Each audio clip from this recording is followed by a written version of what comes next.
না কার মৌত কখন আসবে। যুবক ভালো মতে বোঝো, চিতাতেই সব শেষ এমন না।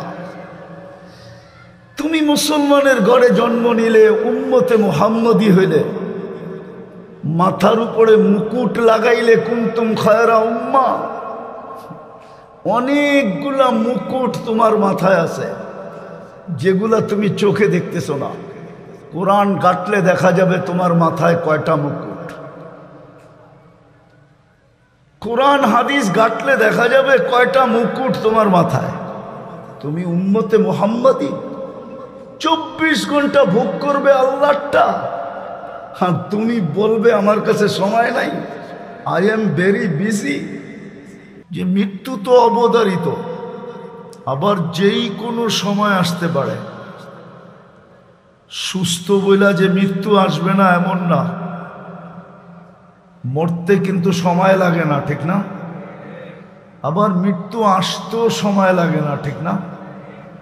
কত অসুস্থ মানুষই তো বাজারে ঘুরে বেড়াইতেছে, আবার দেখা গেল কত সুস্থ মানুষই তো চোখের সামনে চলে গেল।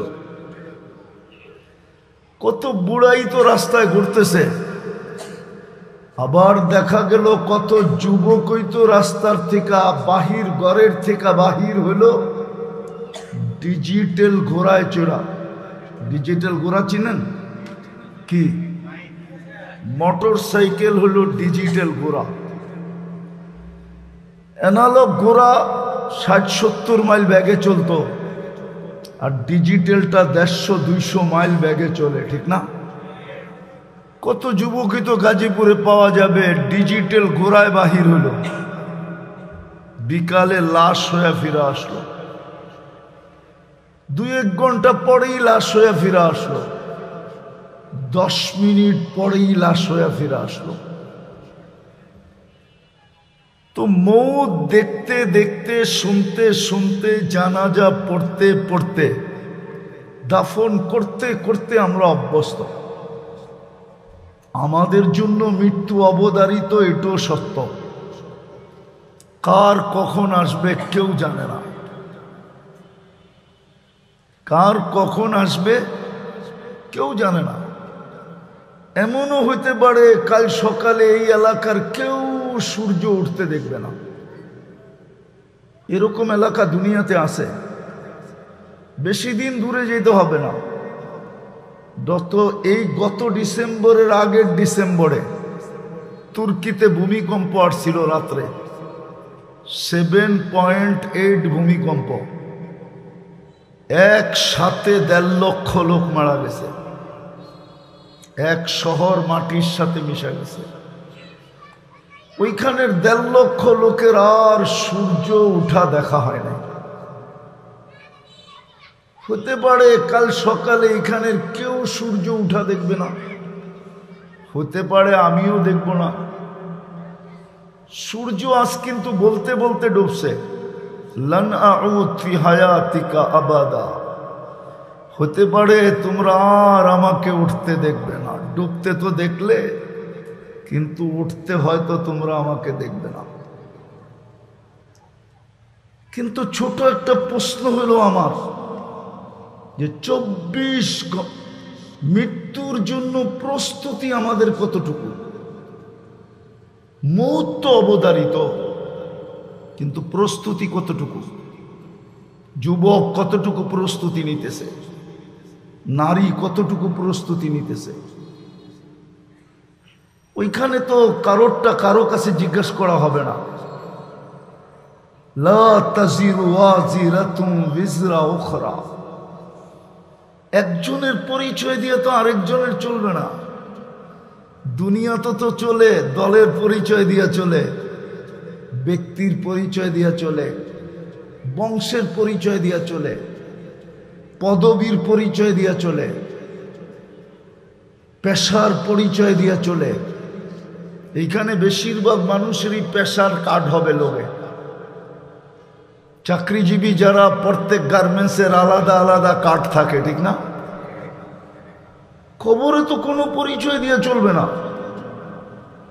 যদি চলতো তাহলে আবু তালেবেরই চলতো, মাগরিবের পরের থেকে হুজুরদের কাছে শুনলেন না আল্লাহর নবীর মর্যাদা, শান, মান। আবু তালেব তো ওনারই বাতিজা, একই তো রক্ত, দুইজনের শিরায় উপশিরায় দৌড়াইতেছে। ৪৪ বৎসর মুহাম্মদুর রাসূলুল্লাহকে লালন পালন করছেন। কত? 4 দশক, আরো 4, ৪৪ বৎসর লালন পালন করছেন। নিজের হাতে কবরে নামাইছেন, অথচ ওনার হাতের ছোঁয়া পাইলে যেই জিনিসের উপরে হাতের ছোঁয়া লাগছে ওই জিনিস নিজে বলতেছে আমি ধন্য। পিঠের ছোঁয়া লাগছে খেজুর গাছে, যেটাতে জুমায় পিঠ লাগায় খুতবা দিতেন। মেম্বর তখনও তৈরি হয় নাই। যেদিন মেম্বর তৈরি হয়েছেন, মেম্বরে পা রাখতে দেরি, খেজুর গাছ বাচ্চার মতো কানতে দেরি করে নাই। শুধু আল্লাহর রসুল শোনেন না, পুরো মসজিদ শুনছে, কিন্তু খুঁজা পাইতেছিলেন না কাদেকে। ভালোভাবে লক্ষ্য করার পরে দেখা গেছে খেজুর গাছ থেকে কান্না আসতেছে। আল্লাহর রসুল নাইমা যায় সান্ত্বনা দিছেন, সান্ত্বনা দিছেন, তোমাকে জান্নাতে নিয়ে যাব, তুমি খেজুর দিবে আমি খাবো, তোমাকে পায়ের নিচে রেখা দিতেছি, তোমার উপর দিয়া পা দিয়া মেম্বরে উঠব। তারপরে শান্ত হয়েছে। যার পিঠের ছোঁয়া লাগলে এরকম হয়, হাতের ছোঁয়া লাগলে কিরকম হয়? হাতের ছোঁয়া লাগছে আনাস ইবনে মালিক রাদিয়াল্লাহু তাআলা আনহুর দস্তরখানে। হায়, আজকে তো আমরা রসুলের ছোঁয়াই লাগাইতে চাই না।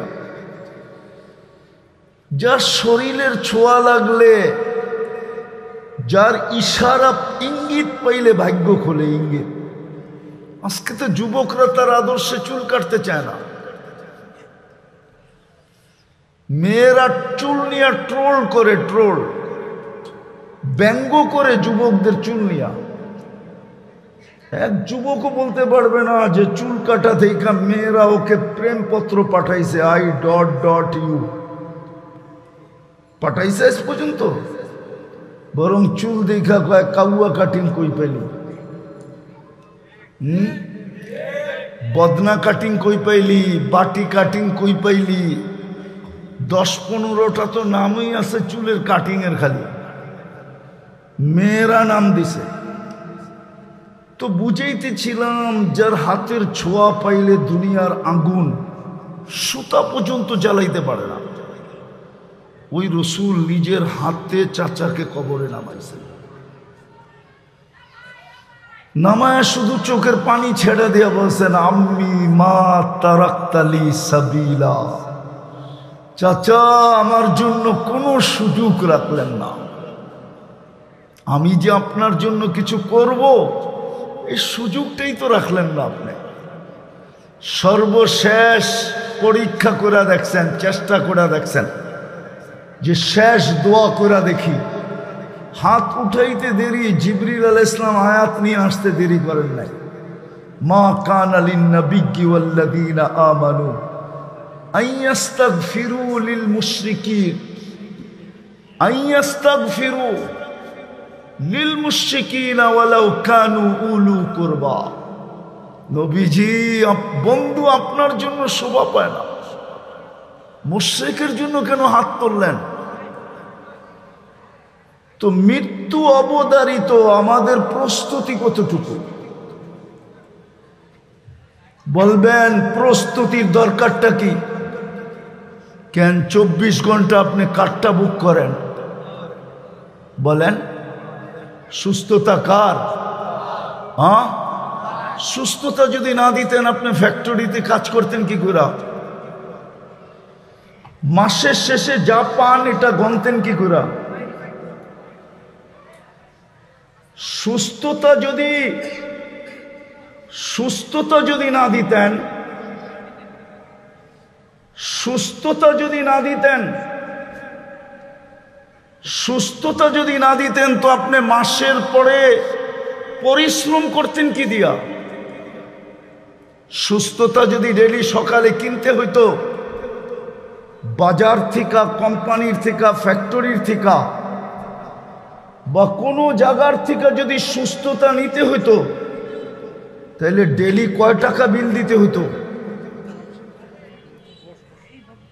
আরে বলেন না, কয় টাকা বিল দিতে হইতো? আমি কথাকে গুছিয়ে শেষ করতেছি,